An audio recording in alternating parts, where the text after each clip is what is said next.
In this video, I will be talking about the differences between science and pseudoscience, as well as ethics in science.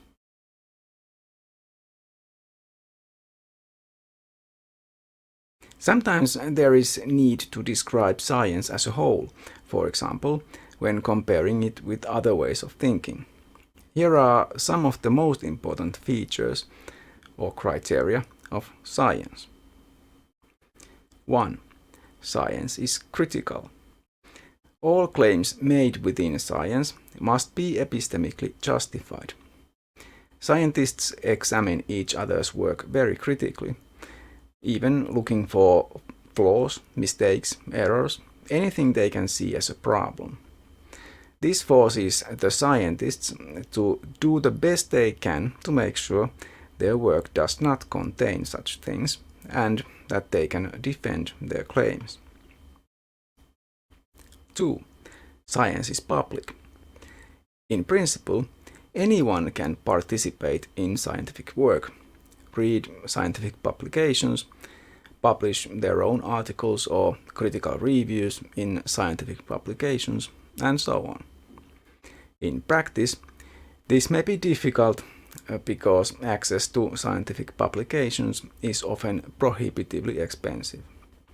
Also, even to understand what the authors of scientific articles are trying to explain may require a lot of education, access to which may also be unavailable, at least in practice, due to high tuition fees and such. Still, science is public in the sense that access to education and scientific publications is not denied to anyone in principle. Some scientists also write popularizations of their fields or TV documentaries like Cosmos. Some scientists also try to fight against the big science publishing companies and create more accessible publications. 3. Scientific communication is clear. As the previous 2 points require, scientists have to write in such a clear manner that at least those who have learned the basics of the field can understand what is being communicated. 4. Science is universal. The findings of science must apply everywhere and for everyone. This is made sure by allowing people from all backgrounds to participate in science. Talk about Western science is thus misleading, as there is no such thing. Science is universal. The principle of universality demands that scientists have freedom of movement, access to scientific information is equitable, and so on. 5. Science is and must be autonomous. Science is not controlled by any government or other similar authority. Scientists, science publications, and scientific organizations autonomously rule themselves, and especially publish scientific findings according to their own criteria. The pursuit of truth is imperative, while political, religious, or other such interests do not matter and should not be allowed to deter, slow down, or otherwise compromise science. 6. Science is value-free. This statement is not strictly true, but means that values external to science are not to be allowed in science. This is related to the autonomy of science. Science itself does have values, especially relating to truth and the pursuit of truth, such as honesty. 7. Science is self-correcting.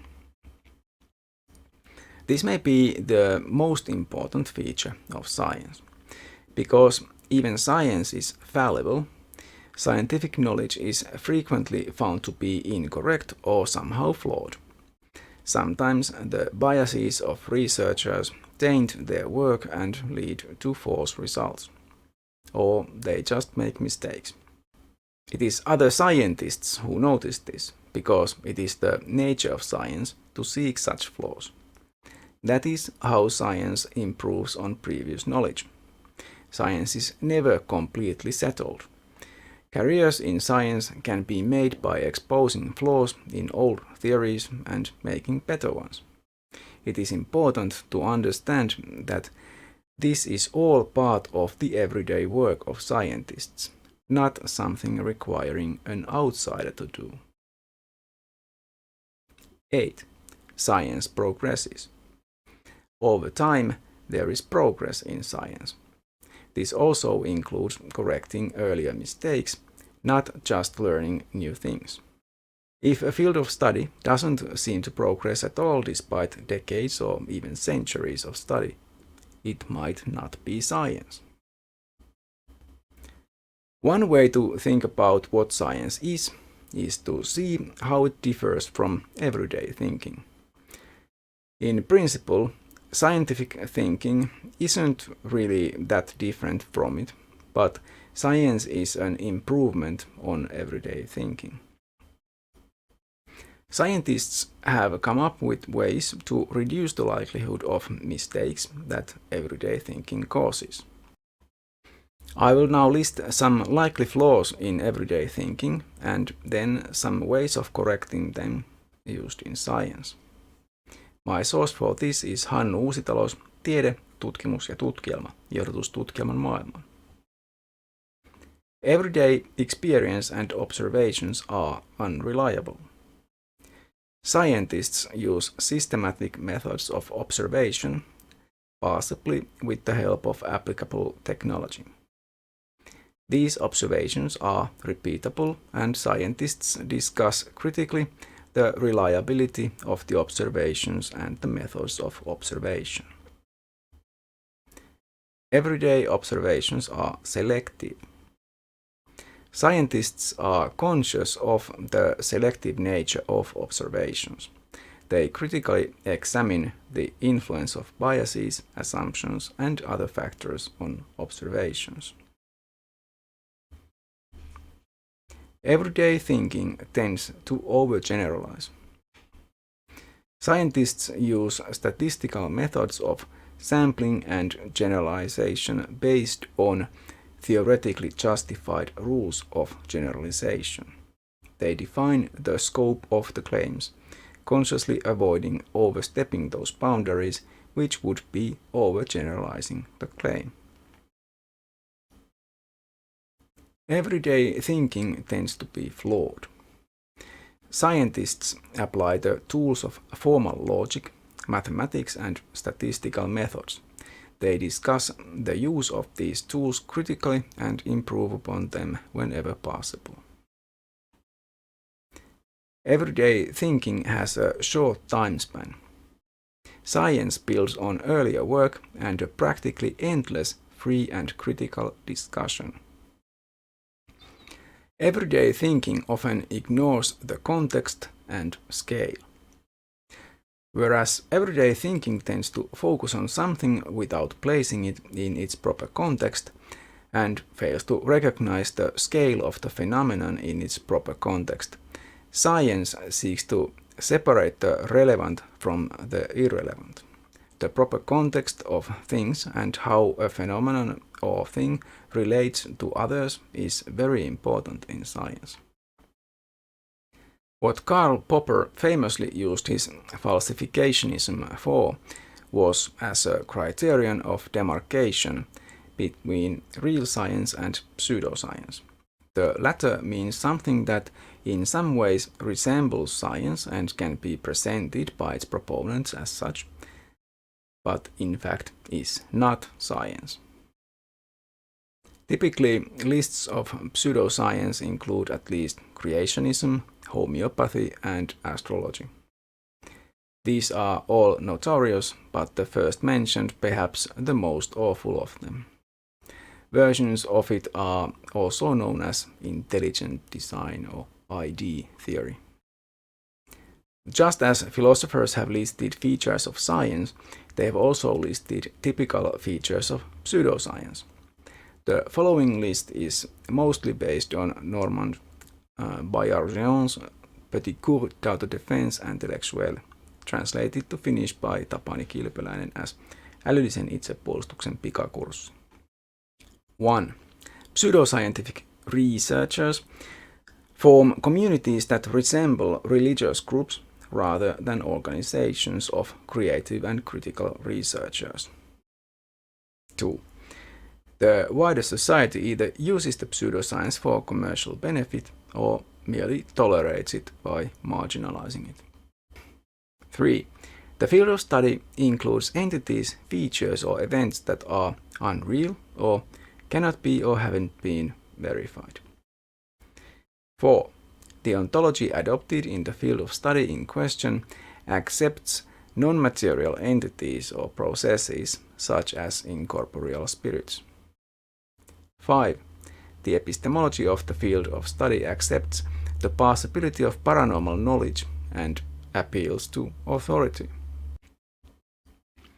6. The ethos of the field prevents free knowledge seeking in the interests of protecting accepted dogmas. 7. The formal background of the field is poor, false, or merely cosmetic. 8. The pseudoscientists do not learn anything, or at least not much, from their field, and they add nothing to science. 9. The problems discussed in the field are for the most part imaginary. It does not have issues common to basic research. 10. The claims made in the field of study contain numerous errors and unfalsifiable guesses that are in contradiction with strongly supported scientific hypotheses. It has no hypothesis with strong support. 11. Its goals do not include discovering laws of nature or using them to explain or predict phenomena. 12. The methods used in the field cannot be supported by well-established scientific theories. Criticism and empirical tests are especially unwelcome in the field. There is no continuity from scientific fields of study to the pseudoscientific. 13 and last. Pseudoscience is usually stagnant and unchanging, except for changes caused by internal quarrels or external pressure. It does not evolve through the findings in the field itself. It is isolated and traditional. I have already mentioned scientific skeptics a few times during this course. The term refers to a movement of scientists, magicians, journalists, and other critical thinkers who try to educate the public about science and the dangers of pseudoscience. There are websites dedicated to scientific skepticism, such as What's the Harm and The Skeptic's Dictionary, and some good magazines as well. I especially recommend the Skeptical Inquirer magazine, which is a peer-reviewed publication. It's not even expensive, even to a subscriber overseas like myself. It is the first of its kind and an example to others, created by the organization that used to be called SciCap and is now called CSI, Committee for Skeptical Investigation. The organization was founded in the 1970s, and following the example, similar organizations have been founded in most countries after that. The Finnish organization of scientific skeptics is called Skepsis. The reason why scientists and people who appreciate scientific thinking, like myself, are so opposed to pseudoscience, hoaxes and frauds is clearly ethical.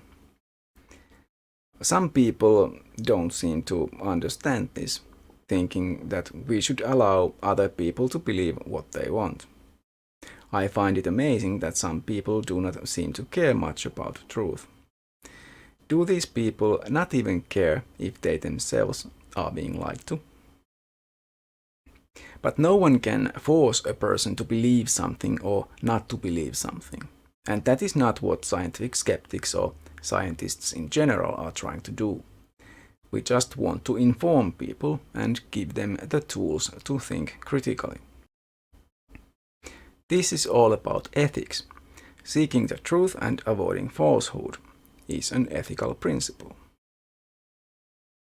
If you think about the features of science and how scientific community works, it should be clear that truth is very important to science. Otherwise, why bother with any research at all? This also leads to the rejection of taboos and to supporting the idea of free information and, at the very least, equal access to information. Science is strongly opposed to propaganda and censorship. It values honesty, clarity, and candor. Science is essentially democratic, pluralistic, global, and cosmopolitan, and progressive, opposed to conservatism. Science values knowledge for its own sake, but also as a necessary condition for improving the world, making life better. That is why social sciences work to solve social problems like substance abuse and violence, to reduce inequality, prejudice, racism, sexism, and overblown nationalism like jingoism and chauvinism. In the next series of videos, I will be talking about metaphysics. See you then.